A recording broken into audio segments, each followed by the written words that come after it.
जब भी आपका रिस्ट पेन होता है, आप किसी ट्रेनर से पूछते हो तो वो बोलते हैं कि मोबिलिटी करो, आपका रिस्ट पेन ठीक हो जाएगा।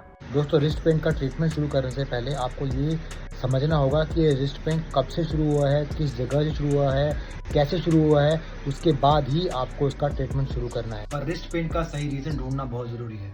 रिस्ट पेन के दो कारण मैं आपको बता चुका हूँ। पहला कारण है आपके रिस्ट की मोबिलिटी का कम होना। दूसरा कारण है आपके रिस्ट के लिगामेंट से निकला हुआ फ्लूइड, जो कि आपके नीचे की तरफ या फिर ऊपर की तरफ यहाँ पे इकट्ठा हो जाता है और हाथ के मोड़ते ही वहाँ के नर्व्स को प्रेस करता है और पेन का कारण बनता है। तो इन दोनों के ट्रीटमेंट्स मैं आपको बता चुका हूँ। मैं दोबारा से फिर भी कवर कर देता हूँ। पहला कारण है मोबिलिटी। अगर मोबिलिटी आपकी रिस्ट की कम है तो आपकी रिस्ट पेन होती है और आपको रिस्ट की मोबिलिटी की एक्सरसाइज करनी होगी, जिसकी वीडियो मैं ऑलरेडी बना चुका हूँ।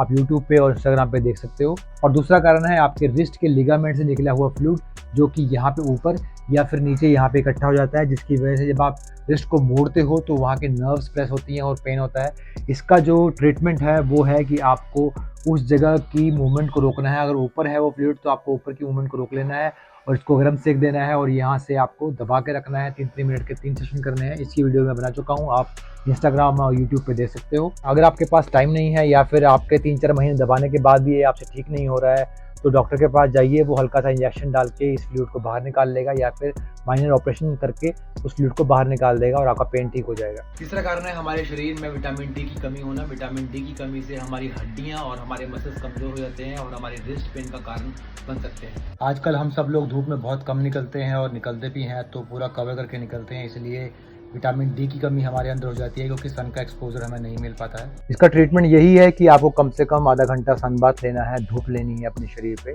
अगला रीजन है बी विटामिन की कमी होना। विटामिन बी की कमी से भी आपके रिस्ट में पेन हो सकता है, स्पेशली विटामिन B6 जो कि नर्व फंक्शंस के काम आता है, जो कि बॉडी और ब्रेन के बीच में सिग्नल्स ट्रांसमिट करते हैं। इसका ट्रीटमेंट यही है कि अपनी डाइट से या फिर बी कॉम्प्लेक्स के सप्लीमेंटेशन से अपने शरीर में बी कॉम्प्लेक्स की डेफिशिएंसी ना होने। इसके बाद आता है थायराइड की वजह से रिस्ट पेन होना, हाइपोथायराइडिज्म, अंडर एक्टिव थायराइड। दोस्तों, जब हमारी बॉडी में थायराइड अच्छे तरीके से नहीं बनता है तो हमारी बॉडी के काफी सारे फंक्शन अच्छे तरीके से नहीं हो पाते और हमारी बॉडी का मस्कुलोस्केलेटल सिस्टम अच्छे तरीके से काम नहीं कर पाता है। आपको जॉइंट्स में स्वेलिंग आ सकती है, आपकी नर्व्स का काम करना कम हो सकता है, जिसकी वजह से आपके रिस्ट में पेन हो सकता है। इसका ट्रीटमेंट यही है कि सबसे पहले तो आपको अपना थायराइड टेस्ट करवाना है। अगर वो कम है तो योगा और प्राणायाम के थ्रू उसको मेंटेन करना है या फिर मेडिसिन लेके उसको बैलेंस करना है। एक होता है कार्पल टनल सिंड्रोम, जिसमें आपकी रिस्ट में यहाँ पे आपकी नसें दब रही होती हैं, उसकी वजह से रिस्ट पेन और यहाँ की उंगलियां जो है वो भी आपके सुन्न होने लग जाती है। इसका ट्रीटमेंट है गर्म पानी से सेक, मसाज और स्ट्रेचिंग। एक होती है रिपीटेटिव स्ट्रेन इंजरी, जिसमें कि आप अपने रिस्ट को बहुत ज़्यादा ओवर यूज़ करते हो, उसकी वजह से वो पेन होता है, आपके रिस्ट में यहाँ पे स्वेलिंग हो जाती है,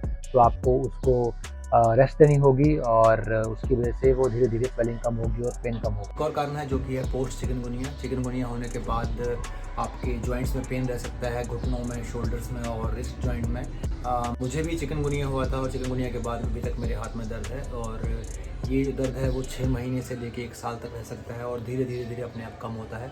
आप एक अच्छी डाइट ले सकते हैं और 6 महीने से लेकर साल तक आपको वेट करना पड़ेगा, तब जाके धीरे धीरे अपने आप दर्द कम होता है। तो ये थे बहुत सारे रीज़न जिसकी वजह से हमारी रिस्ट पेन होती है और आपको अपना रीज़न ढूंढना पड़ेगा और देखना पड़ेगा कि क्या रीज़न है जिसकी वजह से आपका रिस्ट पेन हो रहा है। तो दोस्तों, ये थे बहुत सारे रीज़न जिसकी वजह से हमारा रिस्ट पेन होता है। आपको अपना रीज़न ढूंढना पड़ेगा किस वजह से आपका रिस्ट पेन हो रहा है और उसको दूर करना पड़ेगा, तो आपका रिस्ट पेन ठीक हो जाएगा।